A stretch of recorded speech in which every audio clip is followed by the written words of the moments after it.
À quel moment les sorciers décident de tuer quelqu'un? À quel moment? C'est une question qui m'a été posée et je viens répondre par rapport à ça.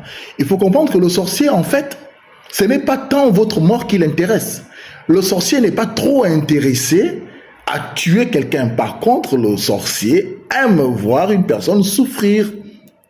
Parce que plus tu souffres, plus tu essayes de te battre pour sortir de tes problèmes, plus l'énergie dégagée quand tu sors, quand tu peux sortir de tes problèmes, est engagée, plus le sorcier est nourri.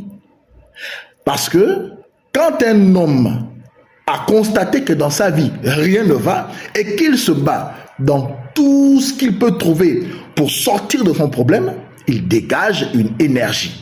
C'est cette énergie-là qui alimente la vie d'un sorcier. Donc, le sorcier, ce n'est pas tant ta mort qui l'intéresse, mais c'est te voir souffrir, te voir devenir mendiant, te voir devenir moins que rien, te voir réduit à un niveau pas possible. Il peut même venir te dire, mais c'est pas possible, pourquoi tu souffres comme ça? Allons, je t'accompagne quelque part. Il t'accompagne même, voir comment tu te bats pour sortir de tes problèmes. Mais dans le fond, le sorcier n'est pas intéressé par ta mort. Parce que le mort n'intéresse pas le sorcier. Ce qui intéresse le sorcier, c'est un homme qui se bat pour sortir de ses problèmes. Donc, il veut voir ça. Plus tu te bats, plus tu veux dégager, lui, il récupère cette énergie parce qu'il a déjà un lien sur toi. Or, les hommes ne savent pas que mystiquement, l'homme a deux extrémités. Il y a la tête, il y a les pieds. Donc, quand ces deux extrémités sont protégées, tout ce qui est au milieu peut actionner. Nettoyer sa tête, laver sa tête et laver ses pieds pourront permettre aux mains d'agir.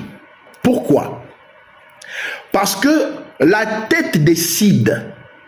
Mais tant que la tête n'a pas décidé, les pieds ne vont pas aller où la tête indique la direction.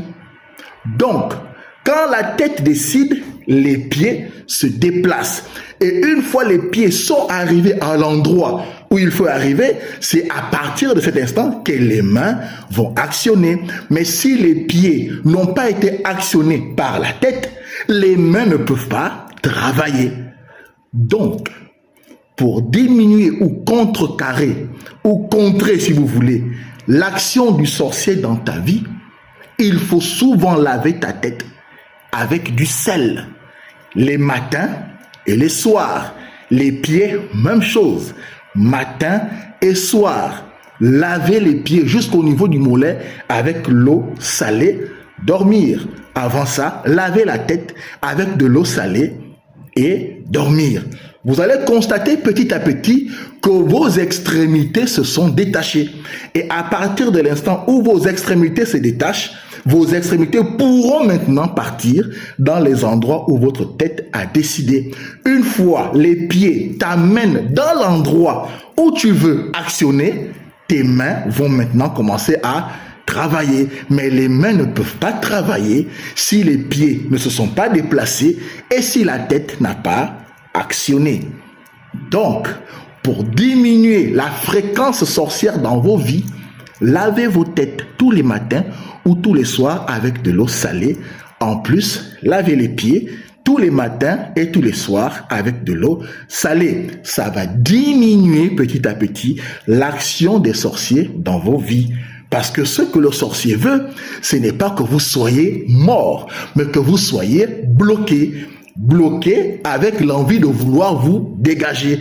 Et plus vous essayez de vous dégager, plus vous nourrissez les sorciers. Donc, détachez la tête pour que la tête réfléchisse mieux.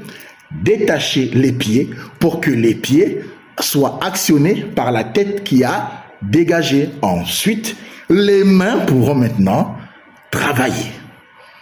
Ceux qui ont compris ça, ont compris.